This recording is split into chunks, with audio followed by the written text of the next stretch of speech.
Hey y'all, I'm Alison Asarch from Nashville, Tennessee. Hey, I'm Sean Fraser from the Ritzy Kids. Hunters, this is Johnny from Rail Motor. Hey, it's Shane from Blind Season. Hey, it's Rob Stanier, and you can check out my music on all the streaming platforms. Check out my latest music on all the streaming sites. Check out my debut album on all streaming platforms. Check out our new debut album. Check us out on Spotify and Apple Music. And you're listening to our friends, Braggy and Curly. And my Rossy. favorite bands from Australia. My two favourite podcasters, Braggy and Curly. Braggy and Rossy. Curly. On the Unfiltered and Undiscovered podcast. And Rossy. Hey there, it's Curly here, and welcome to episode 183 of the Unfiltered and Undiscovered podcast. Now, usually I would be welcoming in my two co-hosts, but I've only got the one co-host tonight. Braggy is taking care of his loved ones, his bride tonight. So Braggy and Yvette, we hope everything is as good as what can be during these tough times. And Braggy, I've got no doubt we will miss you on the show tonight. But Rossy, you've got big shoes to fill. You've got to take the place of not just yourself, but Braggy. So welcome to the show, mate. Thanks, mate. How are you? It's lovely to see you're looking well. Oh, yeah, I'm feeling okay at the moment. It's still raining up here a lot, so I'm not getting a lot of runs in. So I'm not as tired as what I normally am. But let's talk footy tipping, because after round one, when the feedback came out that Curly was shit at footy tipping, That was Braggy talking you down. I know, and it's a long season. I respond to feedback, as you know. So. Yeah. Round two was much better, but can I just go through the scores from round three? So this is Sure. NRL and AFL, and I think you brought Rossy got 7 correct out of the two codes. Braggy got 9, and Curly got 13. Yeah. So he's shot at the top of the leaderboard, I believe. Yeah, so the bragging order is Braggy's on 32, Rossi's on 33, and Curly, who's pretty shit at footy tipping, is now on 35. So What do they say? Even a broken clock's right twice a day. yeah, I agree. Yeah. And the big thing is once your footy team starts winning itself, Makes you it know, easier. it Yeah. does make it easier. And what a great win from the Dragons on the weekend against the Melbourne Storm. And speaking of the NRL, let's invite in our special guest. We've got Clancy Pye with us tonight, who is also a bit of an NRL tragic, I believe. Absolutely. G'day, Curly and Rossy. Thank you for so much for having me on. And yeah, I'm glad to know I'm not the only one struggling with my footy tips so far this year. I think I'm sitting on about 32 points and have had a few wild weeks with my tips. So hopefully I'll start to make up a bit of ground soon. We're starting to see a form line now, though. I think we Yeah. can start to see what side. Yeah, like I think Canterbury was an easy one to get. I reckon Canterbury were always going to be good this year. I think West were always going to be good this year. Yeah, much improved, yes. Parramatta, who'd have thought Parramatta would be that bad? Yeah, I think a lot of people would hope that Parramatta were going to be that bad, but People are They've mean, got time aren't to they? turn it around still. It's a long season, isn't it? A lot can change. yeah. Yeah. So what team do you support, Clancy? Well, I'm one of those people. I mean, I grew up in New South Wales. Oberon is my hometown, but I've always grown up following the Brisbane Broncos are kind of my number one team, and we follow Queensland State of Origin time of year. But our second team actually is the Melbourne Storm. For those that don't know, Craig Bellamy, actually the coach of the Melbourne Storm, he grew up in Portland, not too far away from Oberon, and he actually played his senior league for the Oberon Tigers. Wow. And he's still, he comes back really regularly to different events that the club holds. So I feel like half of Oberon kind of, if Melbourne Storm's not their number one team, it's in their top 2 or 3 that we support. So, yes. So Ross- Portland's a bit of a concrete town, isn't it? Yeah, Cement City. you're right. I actually performed a gig there over the weekend, and Portland, Wallerawang, Lithgow, that kind of part of town, very blue collar Yeah. sort of area. But hasn't Craig gone on to do some incredible pretty well. things? He's Yeah, done pretty well for himself, hasn't he? absolutely. It seems like you live in New South Wales, you support 2 Queensland teams and a Victorian team. It seems like anyone but New South Wales, Clancy. It's a little bit like that. I've got a real soft spot for the Cowboys and the Dolphins and the Titans. So, yeah, there is a little bit of a theme there. But, yeah, we love it. Honorary Queenslander. People are just a bit bitter about Sydney, I guess.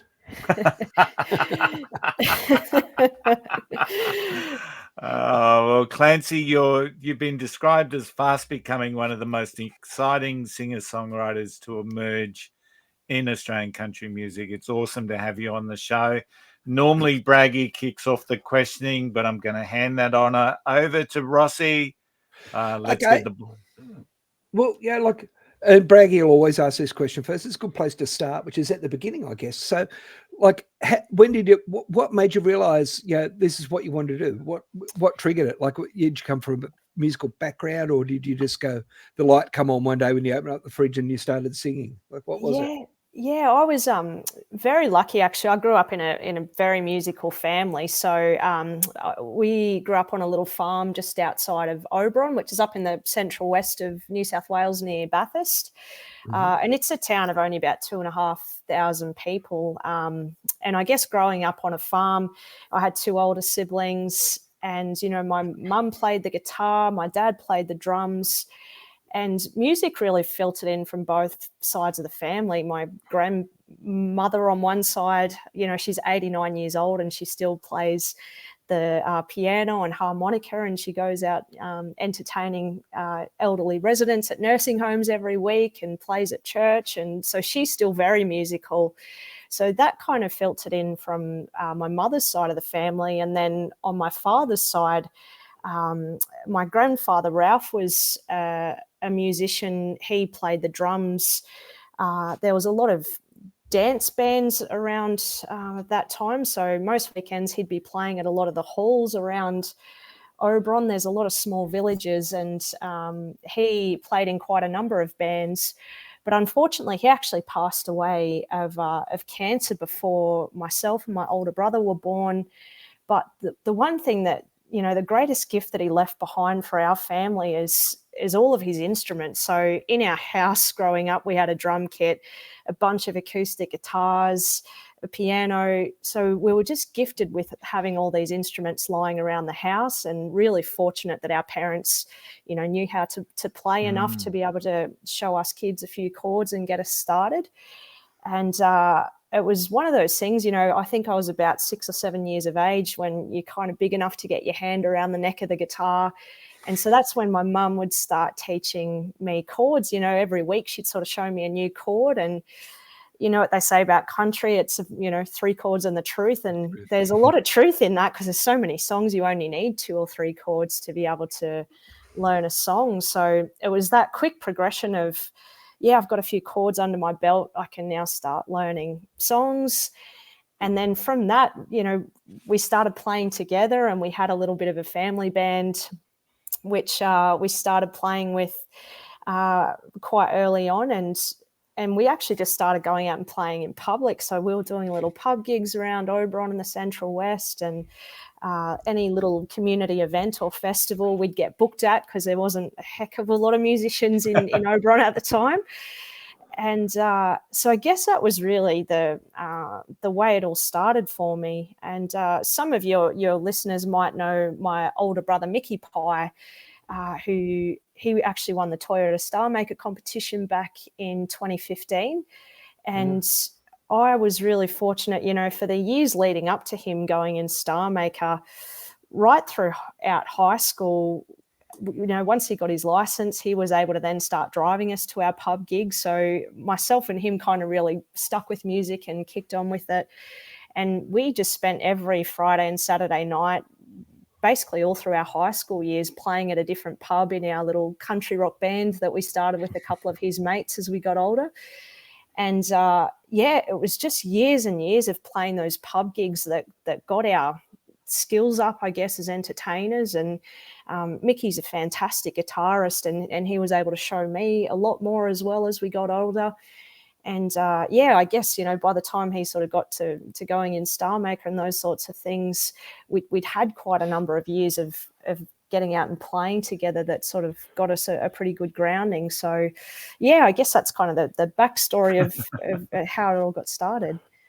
So I looked at your gig guide today, and it's obvious you're still a working musician, right? And like, there is not a small place in Orange or the local area you haven't played, but you're still working pretty hard, right? And Yeah. in this day and age, it's hard. So you're doing most of these gigs solo, or or do you have a band you work with too? Yeah, a little bit of both. I do a lot of solo work, like around the Central West, and I mentioned Mickey, my older brother. We still play together a reasonable amount. We'd love to play together a bit more, but he's often off touring with Travis Collins, who he plays guitar for. I was actually out on tour for a while with Tanya Kernigan and Jason Owen throughout last year. So we both sort of play with other artists quite regularly as well, but we do try to come together and play band gigs as much as we can, because that's how we grew up, and there's nothing more fun than playing with other musicians as well. So for sort of festivals and bigger events, we and rodeos and that sort of stuff, we try to play together as much as we can. So we see, like, you've played festivals in Canada, you've played in the States, and you do a lot of it here. And this is from Braggy. He wanted to know, how do those audiences sort of differ? Like a Canadian or an American audience to an Australian audience. Can you see the difference? Can you sort of describe it tangibly? Yeah, I suppose I was really fortunate. The first time I played overseas was in 2012. I think I was about 19 years of age at the time. So it was, my first trip overseas. That was such an eye-opener in itself. But myself and my older brother, he was booked to play at a festival in a town called Camrose in Alberta. There's this festival called Big Valley Jamboree. Canada. Yeah. And it's we've played that in 2012 and 2015, and it's honestly given me the most incredible memories, and it really opened my eyes to just how big country music is globally. At that festival, there's literally tens of thousands of people that attend from all over North America, and to be on the same bill as artists like Toby Keith, Brad Paisley, Reba McEntire, the Ben Perry, Dwight Yoakam, we got to watch Dwight Yoakam and Reba McEntire from side of stage. And I just remember as a 19-year-old, my dad bought their albums when we were kids before we even picked up instruments, and to just be standing on a stage 20 meters away from some of those iconic artists just really was probably a pivotal moment in my life and my musical career that really inspired me. And I think really in the last probably 5 to 10 years, Australian country music's really exploded. Yeah. I think over in America, it's really had a massive following for years. And, country music's always been here in Australia, but I think it's, as you would know, just the growth of that over the last 5 to 10 years. A lot of our festivals are now quite comparable with what I've seen overseas in Canada and, Nashville as well, and places in America. So it's just incredible to see. Yeah, it's certainly an interesting, like, we always refer to the country music as being a real community, and you see that within the events that they have. Now, Rossi and I have both been to Nashville, and of course, you have been to Nashville. Has Braggy been to Nashville, Curly? I don't think Braggy's been to Nashville, but also just a little bit of news. Brittany Elise, great friend of the podcast, has now moved to Nashville, Rossy. Really? Yep. Amazing. She's going all in, which is just incredible. But the 2015, is it the CMA Global Artist Showcase? Tell me about that, because you were part of that in Nashville. Yeah, that's right. So back in 2015, which was the year my brother Mickey won Toyota Star Maker, that was actually part of his Star Maker prize.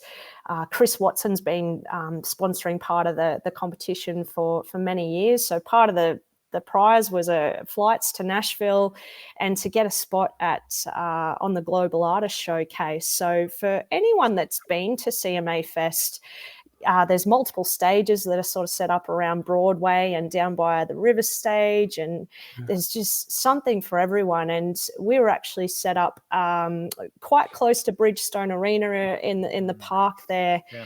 And there were artists like Morgan Evans, Lindsay L playing on that stage throughout the week. And I guess the Global Artist Showcase was really giving artists an opportunity that live in, you know, countries outside of the US to an opportunity to come and showcase their music. So that was a really, you know, that was our first kind of public performance in Nashville.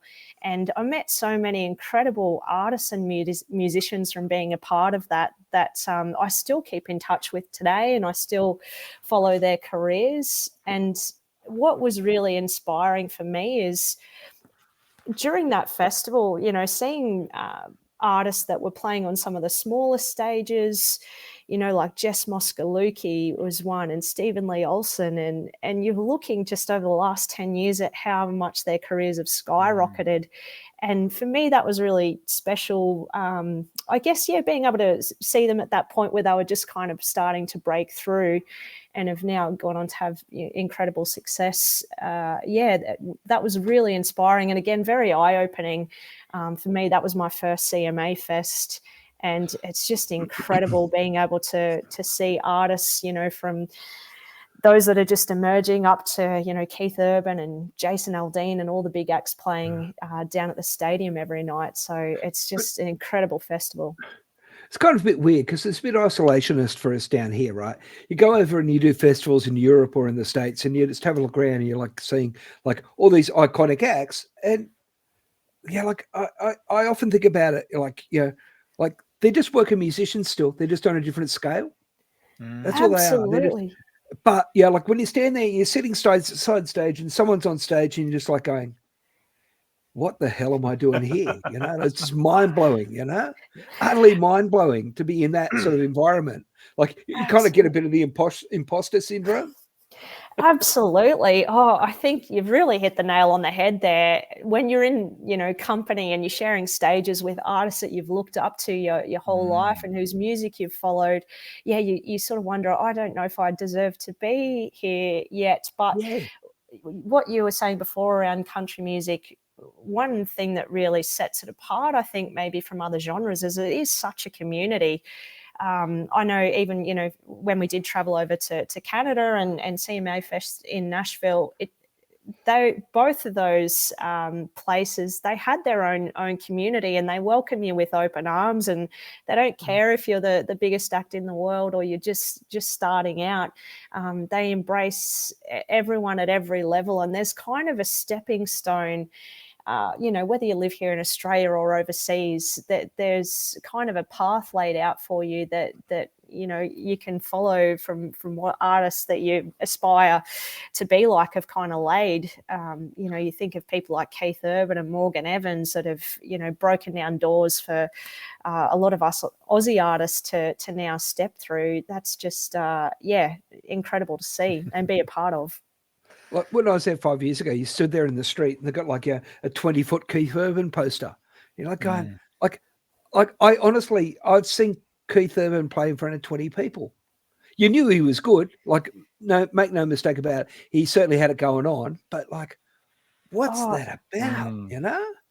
Absolutely. I even look at, I guess, you know, Kaylee Bell's probably was one of our most recent examples. I know she's New Zealand born, but we kind of claim her as our own as well. Yeah. Well, she's good. We will. She's good. We take them. When Kaylee first moved to Australia, you know, it was around 2011 or so. She actually was my brother's roommate in Bathurst for a couple of years. And I actually played in her band for about 3 or 4 years. I played CMC Rocks twice with her and the Gympie Muster, and played a lot of gigs with her. And I just look at what she's doing now, and I forget that even happened, that I used to, you know, play guitar and sing backing vocals, because it just seems like she's on a whole other stratosphere level, from where it started. But that really, like it, artists like her really just make me so proud and inspired as well to see what they've gone on to do. There's a degree of positivity in American performers. So, like in the country scene in particular, I'm led to believe, like they've got a different vibe. Like here, Australians have got a bit of the tall poppy syndrome. They've also got a little bit of that knockabout about them, like, oh, yeah, man, haven't done much. Yeah, like it doesn't matter. But, the States, it's a whole other world. Like they're a little bit, sometimes it's a little bit hard to take. It's a bit too saccharine, a bit too full on for us. But, I know what you're saying about the positivity, right? I really like that pathway. Absolutely, yeah. And I think a lot of country artists are a little bit self-deprecating, don't take themselves too seriously, and I think that's what makes them so relatable. And it's great to see, you look at artists like Luke Combs now that people that would have never listened to country music are going to his concerts, and I hear his songs playing at cafes and coffee shops in my local town, which just would never have happened 10, 15 years ago. So I just think it's incredible to see what country music's doing globally. Yeah, I got forced into all that stuff. My niece became a country nut a long time ago. And she's going to see Luke Combs when he comes out. Like she saw Taylor Swift at the Factory Theatre in Marrickville. Oh, wow. First time she came out. It's been a long time coming. Like it's been as we have with David Kirkpatrick and all that sort of stuff, like Slim and Joe Slim and all those guys, or even the Sheik of Scrubby Creek. Like there's been a lot of these working musicians just working their rings out for a really long time with long careers. And Slim was extraordinarily successful, made a lot of really good money, played everywhere in the world, everywhere in the country, and everyone loved him, right?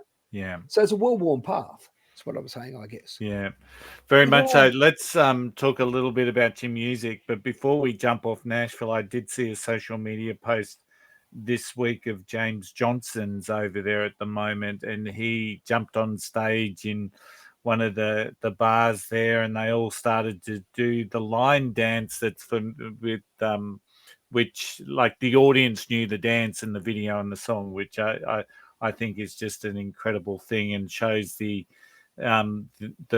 reach that the Australian country music is starting to get in the capital of country music in the world. So looking at your Spotify now, I found your Spotify listing, and how they put the popular songs there, and you've got your first two, which is Heaven Can Wait, Can't Wait, and Days Like This, and they're both incredibly, what I would say, reflective songs. There's a story behind them. There's a meaning there.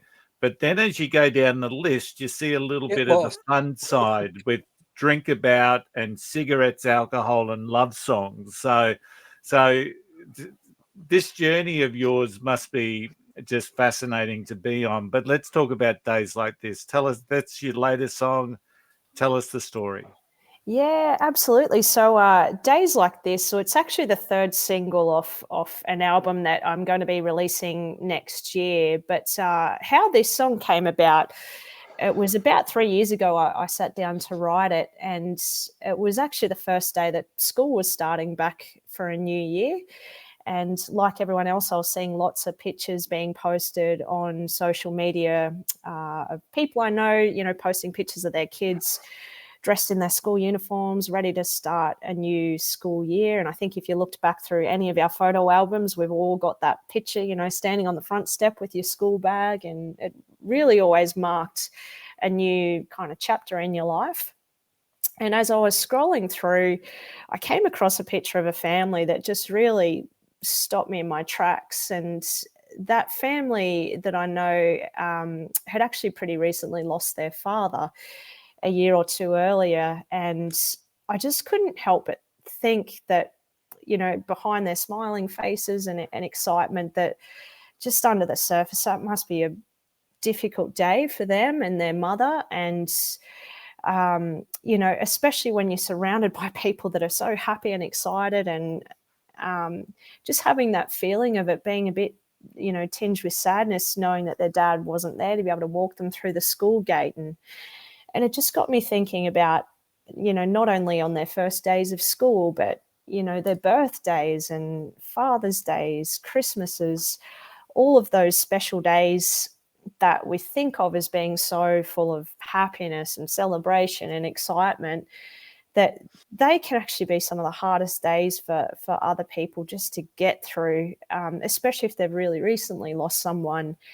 And I felt really compelled to just sit down and put pen to paper and kind of put myself in the shoes of, the little girl in that picture that wasn't even in primary school yet, there with her older siblings, and just think about, what she might want to say about how she feels on those days. And I really tried to relate it to thinking about a lot of people that I know that have lost loved ones quite early in life, and to think about their experiences and what words they might want to put into a song. So that's really how this song came to be. And yeah, I think it's quite a normal feeling to, when you've got an empty seat at the table on Christmases and birthdays and all those sorts of things. While it should be a day of celebration, it doesn't always feel like that when there's a really big hole there. So that's really the backstory behind this one.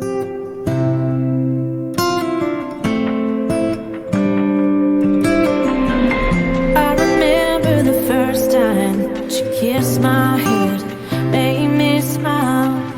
You always said I was beautiful and the apple of your eye. First steps to my training wheels, you were there for all the big deals. But when I walked through the school gate, I didn't know it would hurt this way. On days like this, when no one else is sad, it's days like this when little girls miss their dads just a little more than the other days. I wish that I could see your face on days like this. Wish I could bring you back to see more days like this. It's a beautiful song, and it's very interesting that Heaven Can't Wait seems to be a familiar sort of it's a similar style. It's but that was from 2020, correct? Correct, yeah. So that was my second single that I'd released, actually, and to be honest, Heaven Can't Wait is probably the song that when I finished writing it, it really compelled me to actually feel like I was ready to start releasing music. I'd been writing songs for quite a number of years, but that song just had a message in it that I felt other people could resonate with. And really the message behind that song is, I grew up in a small town, and I remember those people that we lost really tragically, really suddenly and unexpectedly, when their time was just cut way too short. Those really sort of shook the whole town. And if you didn't know that person, you knew someone that was close to them. So I think maybe that having grown up in a small town and had that experience, it probably just maybe impacted you a little bit more. And that song, it had a really unexpected response. Like I said, it was only the second single that I'd released. But we actually put a video out to it that we went and filmed back in my hometown of Oberon. And I actually reached out to a lot of the families that I'd essentially written the song about. And, they provided us with pictures and videos of their loved ones. And I think that just made it a little bit more powerful, when we're actually incorporating those real life pictures and images. And I think the video, it had like 100,000 videos in the first, 100,000 views, in about the first 2 or 3 days of its release. And it was just a reaction that I honestly couldn't have anticipated or expected. And I still have people messaging me today and who've heard the song for the first time and have told me, how it's impacted them and how it relates to losses that they've gone through in their life. So as a songwriter, I think that's just the most humbling feeling you can have, is when you've written something that has actually had an impact on other people. I always try to look at how I can tap into those emotions and connect with people on that level when I'm sitting down to write. So yeah, that song will always be one that I'll be really proud of. Gone in the blink of an eye. When your time's cut short, it can be unkind to have to say goodbye.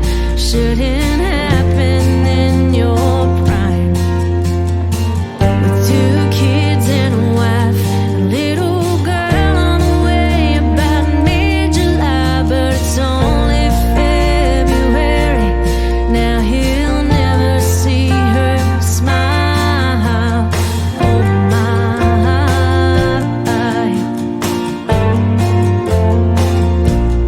I guess heaven can't wait for people like that. God takes them in, but he don't send them back. It hurts like hell when they leave too fast. So I just have to ask why heaven can't wait for people like that. Heaven can't wait for people like that.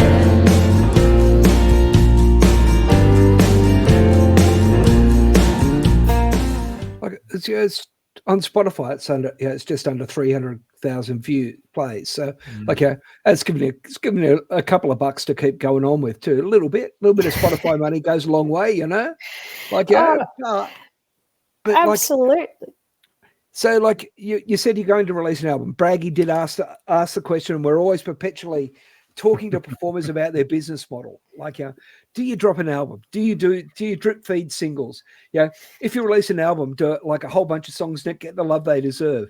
Are you able to actually market an album properly if you don't have the resources? Like, what do you think? Where's your head at? What do you think? Yeah, obviously the music has changed so much. You know, when I was growing up, I remember the first couple of albums that I spent my birthday money on was like Casey Chambers, The Captain, the Shania Twain Come On Over album. and it was that thing of, you know, you saved up your precious money and you bought that album and you just listened to those songs so many times. And you maybe didn't have access to a whole lot of other music. But of course, with streaming now, you know, you can jump on Spotify and you've got access to basically every song that was ever released. And so, but yeah, of course that's changed a lot of the strategy as an artist, I suppose, because you want to obviously give every song that you've written a chance to be heard and sort of given a life of its own. So I'm planning this year to release a couple more singles off my album before it comes out next year. And I guess for me, you know, you mentioned before, songs that I write are quite, you know, I've got those more reflective songs, and then there's drinking songs and more upbeat, which probably reflects, you know, the songs that I grew up listening to and playing. So for me, it's probably, when it comes to choosing a single, thinking about, you know, how that song connects with someone. And there'll be other songs, I think, that just work well in track order on an album that I'll probably save for the album release. But yeah, there's a couple more songs that I'll release this year that I feel just sort of have a standalone message that I want to be heard and want to get out there. And as an independent artist, you know, the wonderful thing is that you've got control over doing those things as well, which is one of the upsides, I guess, of you know, having our songs available on streaming services, and to be able to get them out more frequently as well too. I guess you know, back in the day when you had to wait for album releases, which might be every 2 or 3 years, you know, you can have access to a new artist song, you know, every sort of 2 months or so, or even more frequently than that. So yeah, that is also quite inspiring as a songwriter, knowing that you don't have to sit on your songs and wait for them to come out down the line. You can kind of get them out when you feel the time's right. It's that unmediated relationship between you and the public, you know. But the thing is, like, like it'd be nice to have someone who helped you with distribution, maybe like did a bit of the heavy lifting, because as like no doubt you as an independent artist, you're doing got to do it. You're wearing a lot of different hats, doing the socials and doing the writing, the recording, and the driving yourself to the gigs and booking the gigs and chasing the money, and it's just a never-ending cycle, isn't it? People don't realize how much you have to do as an independent artist to keep yourself above water. Absolutely. There's never enough hours in the day, that's for sure. But you tapped on, so as an independent artist, you've really got to wear so many different hats. And, I've really only been releasing my own music in the last 5 years. But, I grew up performing when Facebook wasn't even invented yet, So when we were advertising our gigs, it was literally writing down your gig details and taking it down to the local paper, or the venue putting a poster up out the front. That was pretty much the only way that people got to know what you were doing or where you were playing. So, but the upside now of having access to social media and all of that sides of things is being able to expose your music to such a wide audience. I mean, you mentioned people over in America before knowing line dances to James Johnson's music. The fact that social media has given those people access to his music is phenomenal. And I'm finding that as an artist myself, is I'm still, quite humbled when I hear people from other parts of the country or other sides of the world that are exploring your music and connecting with you on social media. And as a songwriter, just going back to when, you've put pen to paper and finished writing a song, you just never know where it's going to end up or going to get heard. And I just find that so inspiring as a songwriter to know that it's really limitless where these things can end up.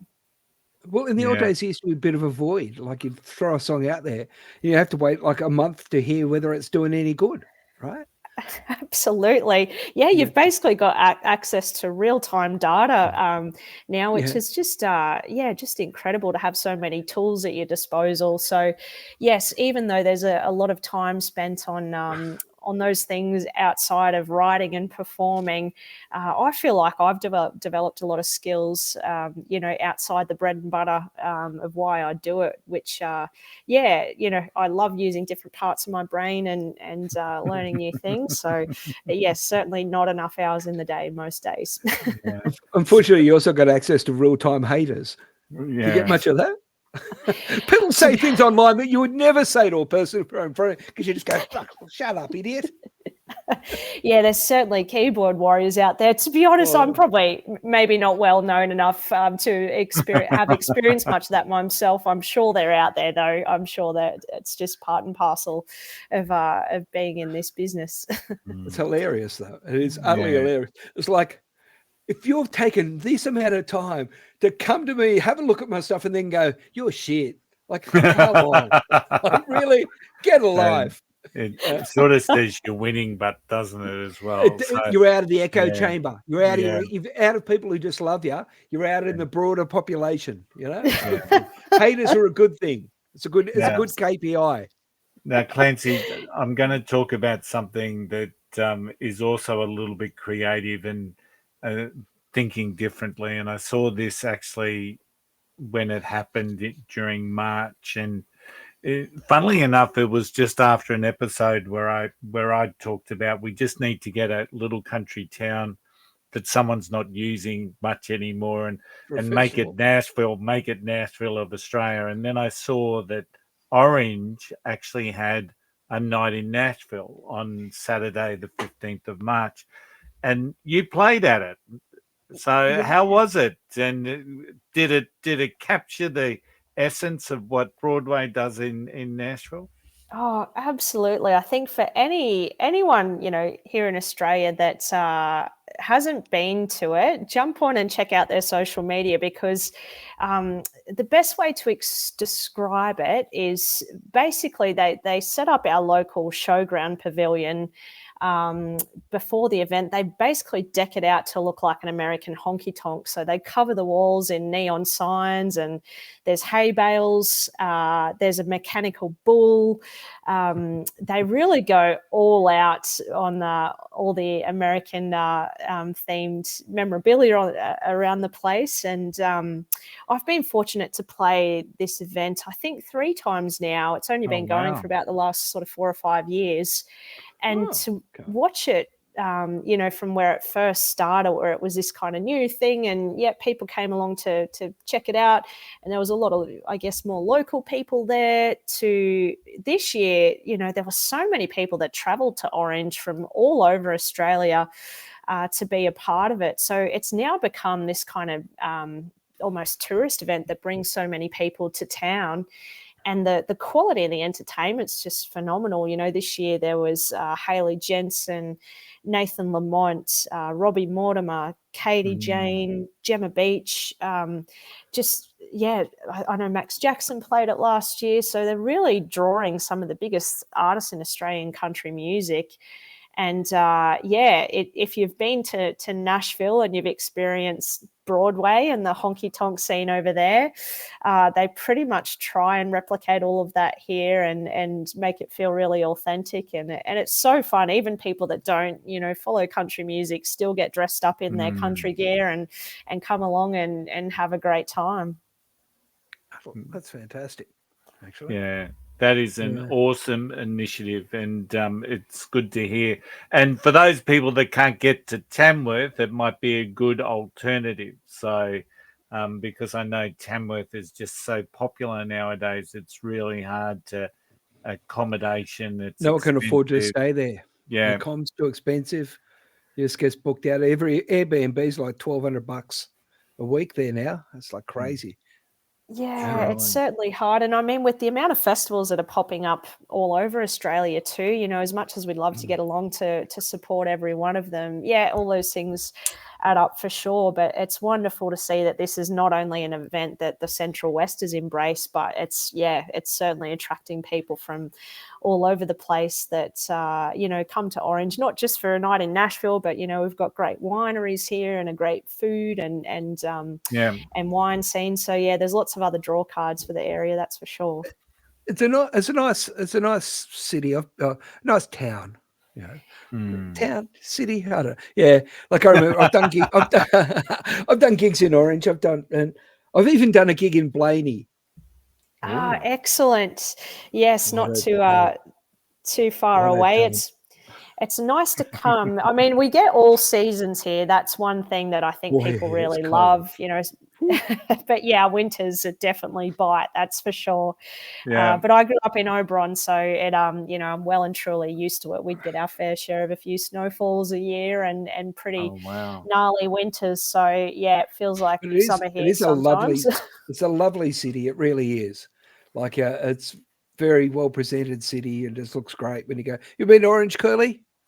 I think we might have driven through it maybe once or twice as a real youngster when we were living in Glen Innes. So I know we used to travel to Windsor in Sydney quite often. So I'm pretty confident that we've driven through it. But no guarantees.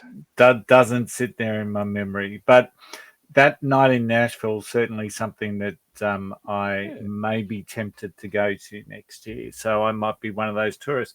Hey, Clancy, tell us about Tamworth. Have you been? Have you walked the red carpet? Have you featured? Have you walked the red carpet? Yeah. There's a story. We'll get to it. So, yes, I guess I'm like most other artists. I started going to Tamworth when I was a kid, just as a fan, really. Our family used to go up and camp. And after our first few years of just getting a feel for what it was all about, we started doing a lot of the talent quests when we were younger, the CCMA talent quest and Aristocrat Entertainer of the Year.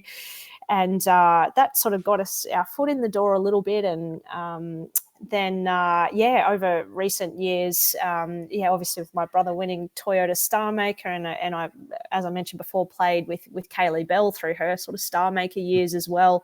That gave me the opportunity to play on, the big stage down in Toyota Park at the opening concerts and on the final of this Toyota Star Maker competitions and Town Hall. And so I probably was fortunate in a lot of ways that just as a musician, over the years, I kind of had an opportunity to get to play a lot of these really iconic stages, I guess even before stepping into being an artist in my own right. I actually went in the Toyota Star Maker competition in 2020 and also 2022. So that for me was probably a real pivotal moment in my career as a singer-songwriter. I'd never played my own songs on a stage that big before, and so to have had an opportunity to share my music to such a big audience and from people that travel from all over Australia and all over the world to come to that festival, I have people that are still following me now from the Toyota Star Maker competition. So it was, I think, even just being a finalist is really gives you such a launching pad to go on and receive other opportunities as well. So I was fortunate to walk the red carpet as part of the Toyota Star Maker crew, and to get to mingle with a lot of the other artists and people in the industry is always really fun. So when you're next walking the red carpet, because I know it's going to happen, I've had a look and I can see you've actually had 2 #1 singles on the iTunes country chart, so you should be on the red carpet. We always ask our guests, just as a little bit of fun, if you get the chance, you're being interviewed on the red carpet as you're going to the Golden Guitar Awards, look straight down the camera and you say, shout out to the boys. And you don't have to mention our names. You don't have to mention the podcast. We had our very first shout out to the boys this year at Tamworth with our favourite. She's got to be our favourite until the next one. But Brittany Elise did the shout out to the boys this year, and we were pretty stoked about that, to be honest. So so if ever, Clancy, I will remind you come January. I should leave myself a little voice memo or pop something in my Outlook calendar for next year. And it might catch on, actually, if we get enough people doing it. Great. That'd be perfect. Oh, that's wonderful. Do you guys hang out on the red carpet in Tamworth, or have you had that experience? Well, we probably should. I think we deserve to, Rossy, don't we? Well, the amount of work we've done for the community, it's incredible, Curly. It really is. But I'm more hidden in the shadows kind of guy, aren't I, Curly? Yeah, Rossy's the celebrity roadie. So Rossy's been working in the Australian music industry, the independent scene, since the 80s. So grew up on bands like Radio Birdman and the like, and then roadied or road managed bands like Screaming Tribesmen, Lime Spiders. The list is endless. If he doesn't know anyone in the rock scene, they're not worth knowing, is what I sort of consider. But he's also got tentacles now in the country music scene. So because as you know, in music, musos tend to be a little bit interchangeable. They'll switch genres and they'll play everywhere. So Rossy is very well known. So. Oh, that's phenomenal! And to be honest, I think there should be more recognition of all the other people involved in the industry, particularly those in the media sides of things. They're really the people that get our music heard and expose us to a new audience. So, maybe there should be a little special opportunity for you in the media to get out on the red carpet as well. Best podcast under 100 listeners. Or something like that, yeah. So All right. So Clancy, when does the new album? When are you looking to put the new album out? Yeah, so it will definitely be in the first half of next year. So I've got a couple more singles to release between now and then, and yeah, I'm hoping to actually line up some shows around that as well to promote it. So yeah, that'll be the plan, is to work on getting a couple more singles out, and then yeah, start to play some more shows around that as well, and get out to play at some places that I haven't played my own music at before. You know, I've been really fortunate to play a lot over the last sort of 20 years or so, really. But there's something so different about actually getting to play your own songs for people. And I did a small tour actually when I put my EP out back in 2020, and it was the most I think just the most fulfilling and rewarding experience I've had as a performer. You know, as amazing it is to play on big stages, some of those smaller, more intimate settings allow you to get to tell the stories behind the songs a little bit more, and have that sort of closer connection with your audience. So yeah, I'm looking forward to piecing a small tour together, and yeah, giving people an opportunity to hear a few more of these songs. The next shows, where are they? Yeah, so I've got this weekend, actually, I mentioned Orange as a big kind of food and wine capital, really. And there's a big food and wine festival happening this weekend called Forage. So that's hundreds of people come, and basically they set up lots of food stations and drink stations through a couple of our local wineries, and you walk over about 3 or 4 kilometres, and every few hundred metres there's a new sort of food and wine station. So I'm really fortunate to be a part of that this weekend, which will be a lot of fun. And yeah, I'm playing just a lot of gigs around the Central West for the next couple of months, and joining Tanya Kernigan and Jason Owen on a couple of their shows coming up as well. And then back half of this year, I'm actually going to be, starting to play a couple of my first sort of ticketed shows right towards the end of the year. So just in the planning process of that at the moment. Like I said, early next year, we'll have a few, hopefully a small tour to announce as well. So a lot to look forward to. Excellent. Where's the best place for people to follow you? Which is your favorite social media channel? Oh gosh, hard to pick a favorite. I'm really enjoying Instagram actually at the moment. But you know, I'm on Facebook, Instagram, TikTok. I keep my website really updated as well, and would love people to jump on and subscribe to my email list as well. So yeah, anywhere you enjoy being online, you will find me there. Okay. Insta and TikTok are where the young folk are. Yeah. Yeah, you very quickly come to realize that when you join it, particularly TikTok, you feel quite above the age limit sometimes, but very entertaining. Very much so. And Clancy, it's been awesome having you on the show tonight. We do wish you every success. Love what you've put out there.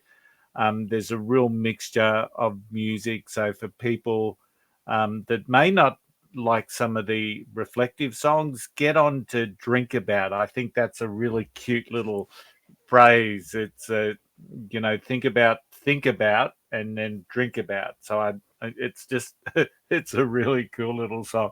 So we wish you absolutely all the best, and we really do appreciate you popping in and joining us tonight. Now, for everyone else, next week, we're minus Rossy next week, and we've got Braggy that's going to be up in Agnes Water, and he's joining us with Waxy.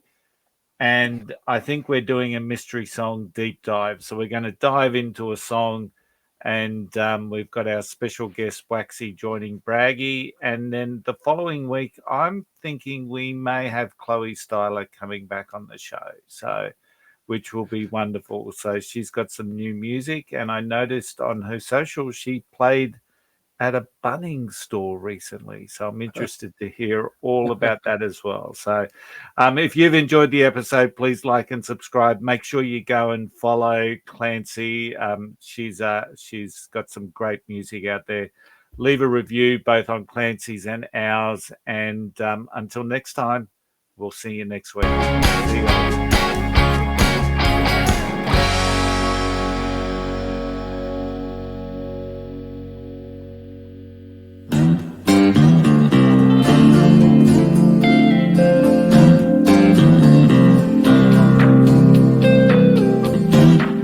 It's been a hell of a long time between you and I. Why don't you stay for a little while? We've got a lot of ground. I'm only one beer down. I could settle in for a couple rounds with you right now. We've got a lot to drink about. If you got some troubles to figure out, we'll make them all just slip away. With some Jack on us, some cheap red wine, we'll pop the top off anything till we've run right out. We've got a lot to drink about.